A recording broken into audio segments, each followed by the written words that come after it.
Well, the regular season is now over. Kind of.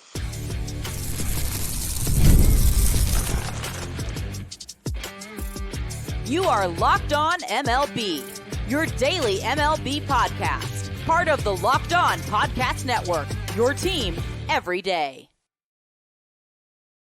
Hello, baseball fans. Welcome to Locked On MLB, part of the Locked On Podcast Network, where it's your team every day. This is the daily podcast. We talk about all of Major League Baseball. I am your host, Paul Francis Sullivan. Please call me Sully.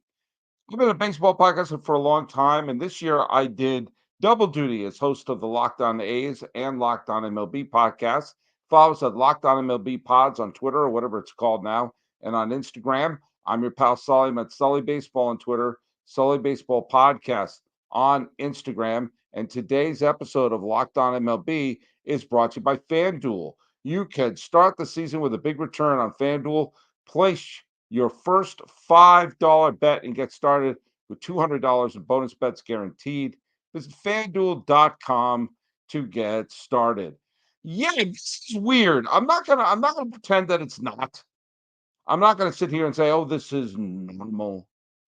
The the season began in a strange way, and it's gonna end on a strange way.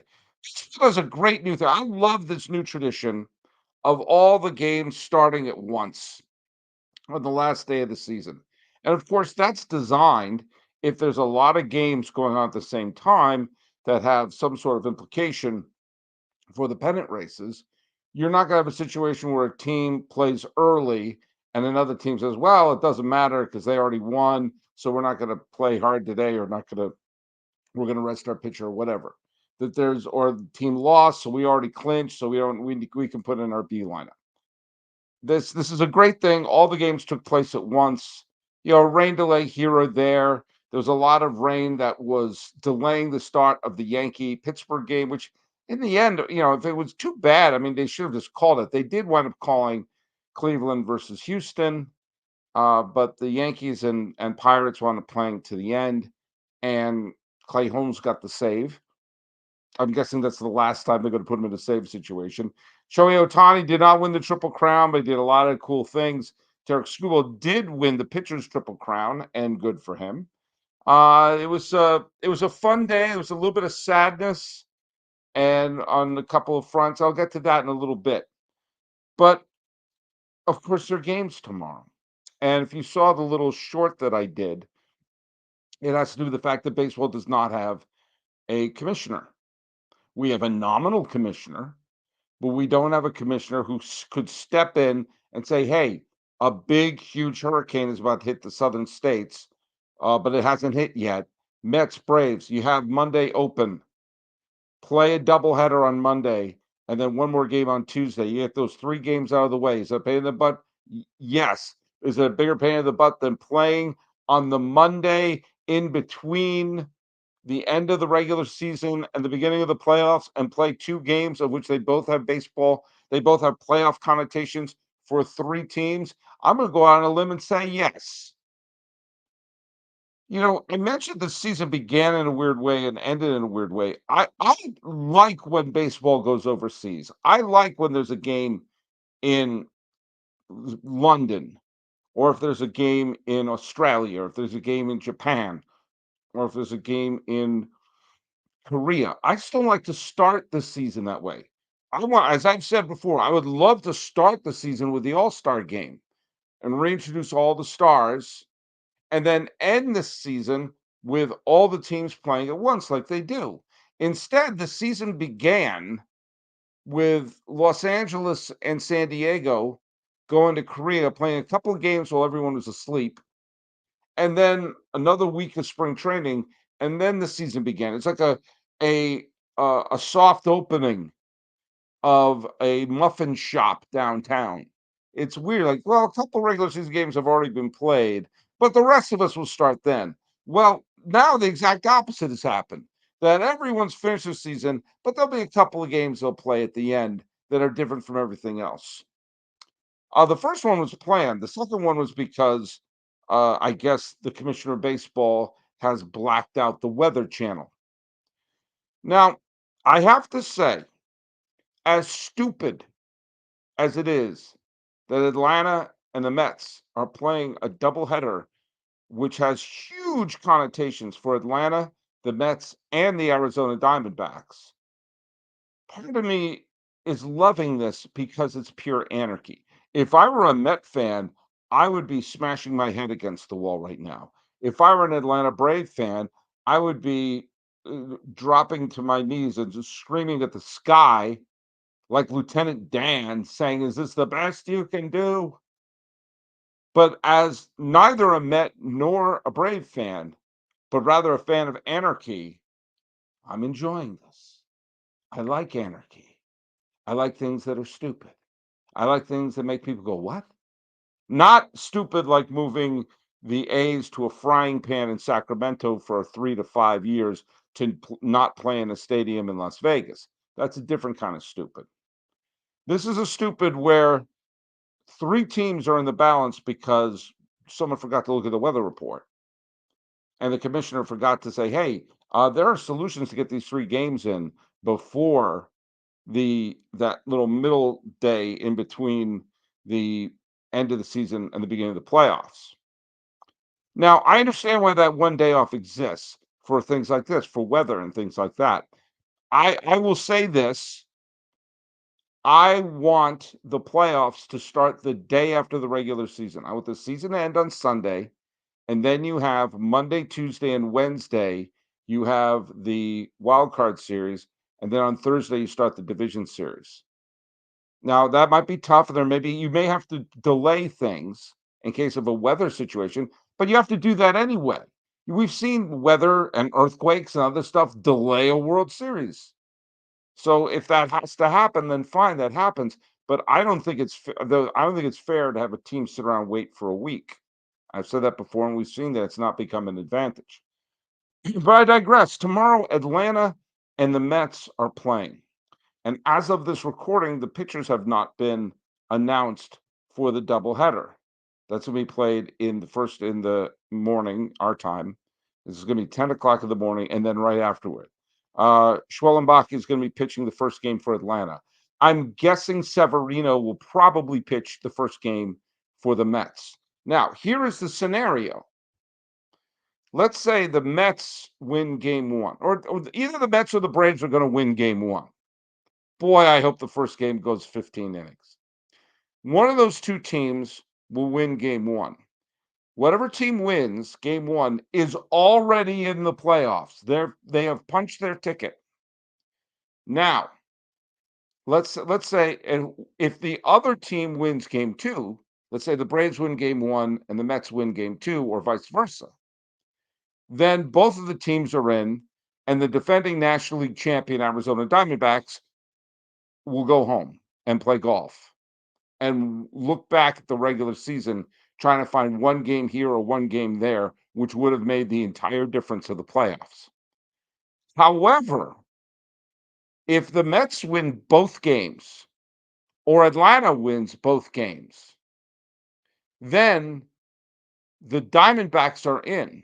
The team who swept the doubleheader is in, and the Diamondbacks are in, and the team that got swept gets to play golf and contemplate life. Which brings up an interesting wrinkle about tomorrow.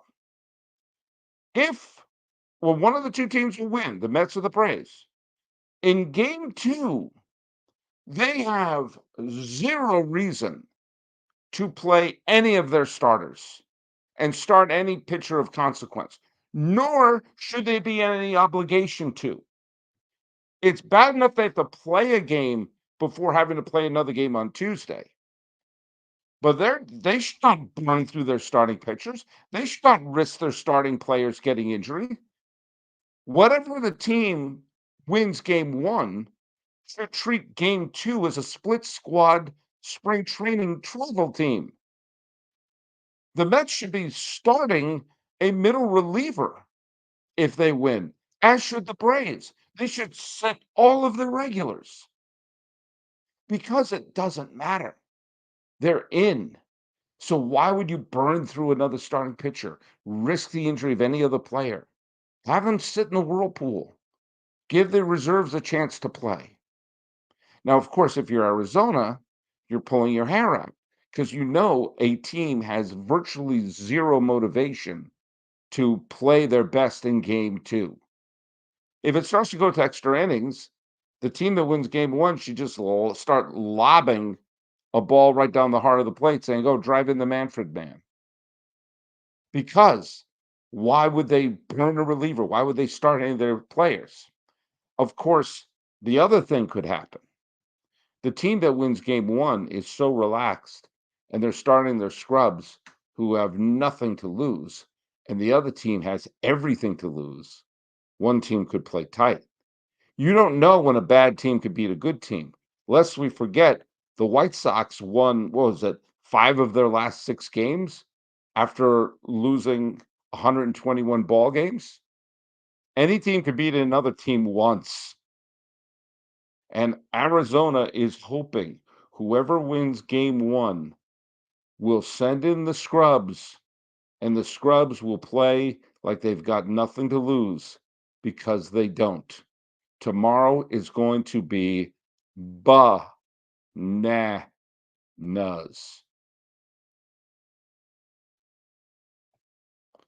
Hey, let's talk about our friends over at FanDuel. Hey, NFL fans, you can start the season with a big return on FanDuel, America's #1 sports book. So when you get a hunch in the middle of a game, you can check out the latest stats, view live play-by-play, and so much more on the same page where you place your bets. You'll get started with $200 in bonus bets guaranteed when you place your first $5 bet. That's FanDuel.com. Visit FanDuel.com. It is America's #1 sportsbook. All right. Well, a big free agent was announced. A big, huge story was dropped just yesterday. Skip Schumaker. Skip Schumaker won the Manager of the Year last year. And like many Marlins managers before him, he won the Manager of the Year and skedaddled not long afterwards. That's true. That's absolutely true. Joe Girardi won Manager of the Year for the Marlins in 2006. He was gone the next year. Don Mattingly won Manager of the Year. He was gone 2 years later. Skip Schumaker won the Manager of the Year last year when they made the playoffs, and he is going to part ways. He's parting ways because Skip Schumaker realizes the Marlins are a Mickey Mouse organization. They are. They're a dumb organization who always puts two sticks of dynamite on underneath the team and blows the team up. They were a good team last year. They made the playoffs. And instead of building upon that, they tore the team to the ground. And Skip Schumaker has looked around saying, "Hey, I've shown I can be a good manager. Check, please." And that check will come. And one of the reasons why it's such an intriguing free agent is based on something that I brought up just the other day when I did the power rankings of the teams not making the playoffs. There were several teams off the top of my head. You got the Reds, you got the Pirates, you have the Cardinals, you have the Toronto Blue Jays, and you have the Seattle Mariners. Those are five teams who could realistically be pennant contenders as early as next year. The Blue Jays should have been a big contender this year. Instead, they had a losing record. The Pirates and the Reds are filled with talented players, and the team is going absolutely nowhere. And of course, the Cardinals should be doing great things, and they're not. Skip Schumaker, who, by the way, has ties to both the Reds and the Cardinals as a player, is going to be available as a manager. Now, the Reds have already jettisoned their manager Bell. Benavides is there to to keep the seat warm, but we know that he's not going to be the main manager. Could he manage the Reds? Take De La Cruz and the rest of them to the postseason? Could the Pirates take a look at all the terrific young talent they have on the team and say, why aren't we don't have a winning record? Really? Really? They started off the season pretty well. And then they've been a disaster since June. The Blue Jays have an MVP candidate and several other high quality players on their team, and they couldn't even have a winning record after having two disastrous exits in the playoffs in 2022 and 2023. I've been screaming for the Blue Jays to make a change. Even Don Mattingly, who's not my favorite manager in the world, but good Lord, they got to do something with that team. The Seattle Mariners, by the way, missed the playoffs by a game. One game. They finished one game behind the Kansas City Royals. And and remember, of course, this is a team that had a 10-game lead that they blew. But even after the firing of Scott Service, Dan Wilson had the team at 20-13. They won 20 of the 33 games that he managed. Okay. If they had won 21, they'd be in the playoffs. Probably 20 if they won 22 of them, fine. A game here or a game there. And that 20 wins is a little inflated because they swept the A's in the final series. They lost some truly dumb games. And maybe there's a ton of talent and a terrific starting staff. I've been saying for a while that if the Mariners had made the playoffs this year, I would have picked them to win the pennant because they probably have the best starting rotation. Okay, the Yankees starting rotation is starting to look pretty good, and Houston's starting rotation is pretty stacked. But the Mariners would be right up there. Instead, they're playing golf. And of course, the Cardinals have all this talent and all this money and all this other stuff. There's a bunch of teams out there that need a change of culture. Now, I do think Joe Madden, did he suddenly get dumb because he bombed with the Angels? Everyone bombs with the Angels. And maybe you want to get someone who's a Hall of Fame caliber manager like Joe Madden, get him on the rebound. You know, Dick Williams bombed with the Angels, and then the Expos picked him up, and then the Padres, and they started success. Jim Leyland, Hall of Famer, bombed with the Colorado Rockies, but then took over the Tigers and took them to the World Series. That happens sometimes. Great managers can, have maybe it can be humbling. I don't know the answer, and neither do you. But Skip Schumaker is going to get a lot of money, a nice big pile of money. And with that, the Marlins are continuing their stretch of managers, but they've been around since 1993. So that is 31 years, right? 31 years. They've had 16 managers. That means that the average length of a Marlins manager in the job is less than 2 years. Less than 2 years. Rene Lashman, and by the way, that includes Cookie Rojas and Brandon Hyde, who were interim managers for a game or so. Rene Lashman, Cookie Rojas, John Bowles, Jim Leland, Tony Perez. I bet you forgot Tony Perez was a manager. Jeff Torborg, Jack McKeon, Joe Girardi, Freddie Gonzalez, Edwin Rodriguez, Brandon Hyde, Ozzie Guillen, that was fun. Mike Redmond, Dan Jennings, Don Mattingly, and Skip Schumaker all managed the Marlins. Isn't that interesting? And now there will be a 17th. And let me just throw my hat into the ring. I'd be happy to. I'd absolutely be happy to. All right, it's time to talk to our friends over at Game Time. You know all about Game Time. Game Time is the place to get tickets. And I am going to be using Game Time because I'd like to go to the NLCS in Los Angeles, assuming the Dodgers get that far, which is why I'll be rooting for them. Not because I'm a Dodger fan, but because I want to go to the NLCS. And I want Game Time to get me the best deal. Game Time has a new feature called Game Time Picks that makes getting tickets for your favorite live events even easier. Game Time Picks filters out the fluff to show you only incredible deals on great seats so you don't have to waste time searching through thousands of tickets. Game Time Picks, that makes it easier to curate and save more on sports, concert, comedy, theater, and tickets for all of them. You got seat views, panoramic view from the seat in the app before you buy, and the lowest price guaranteed, or Game Time will credit you 110% of the difference. Take the guesswork out of buying tickets with Game Time. Download the Game Time app, create an account, and use code LOCKEDONMLB for $20 off of your first purchase. That's right. You heard me right. That would be Locked On, LOCKEDONMLB for $20 off. Terms apply. Create an account and redeem the code Locked On MLB. Download today. Download it. Download Game Time. What time is it? I'll tell you what time it is. It's game time. I mentioned earlier that I am no longer the host of Locked On MLB. I'm sorry, Locked On A's. I'm still the host of Locked On MLB. I'm no longer the host of Locked On A's. I dropped my final episode today. If you haven't got a chance, please check out the episode that I dropped on Locked On A's on Saturday. I went to the last ever game for the A's at the Oakland Coliseum, and I did a video log of my day there. And I have a feeling you'll appreciate it and hopefully enjoy it.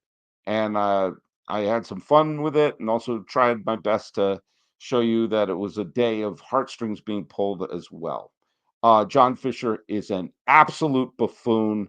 He's going to put the team on a frying pan in Sacramento. He has zero plans. He's a spoiled brat who aspires to be Fredo Corleone, has earned nothing, inherited all of his money, and thought he achieved something in his life and just wants free money. That's all he wants. That's the only reason why they're moving, is because if they don't move, then he doesn't get the revenue sharing.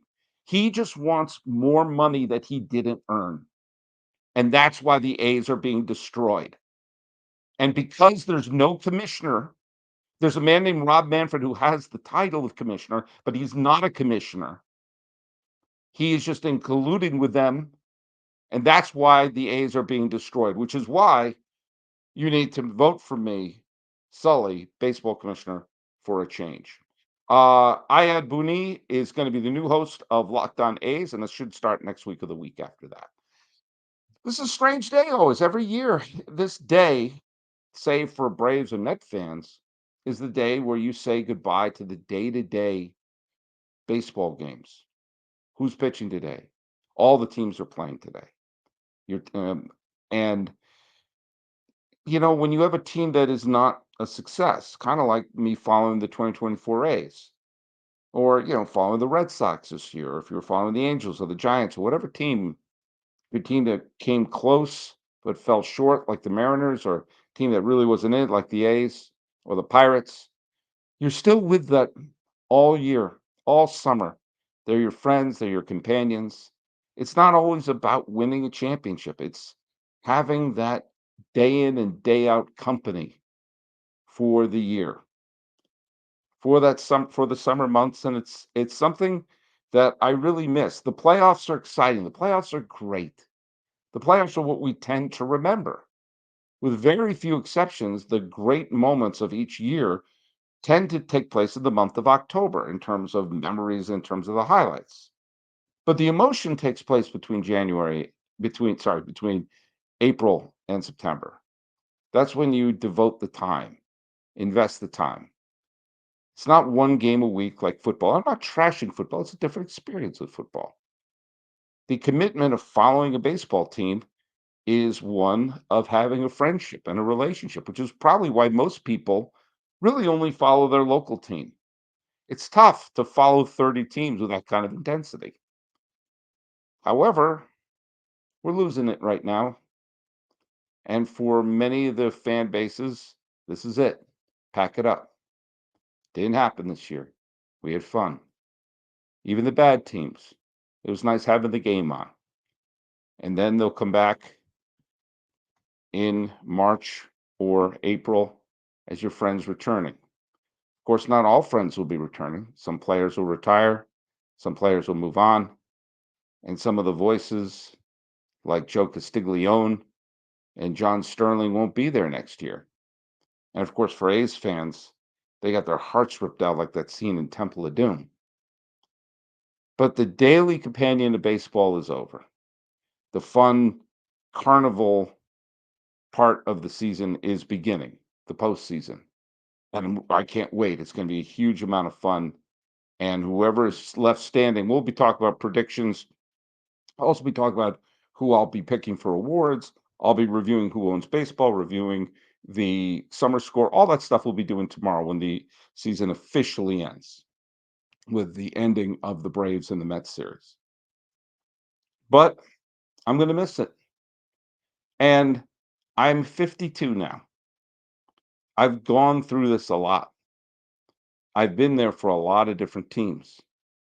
I've followed a lot of teams. And oddly, it doesn't get easier. The importance of the day to day companionship becomes more important when you get older. The connection I have and memories of my dad and friends who I've watched games with over the years, it becomes a real, oh, common point of memories. And we have fewer and fewer of those in our fractured world. The fact that you're watching me right now on YouTube shows that we're all in our little bubbles doing our own little things, watching our own things for entertainment.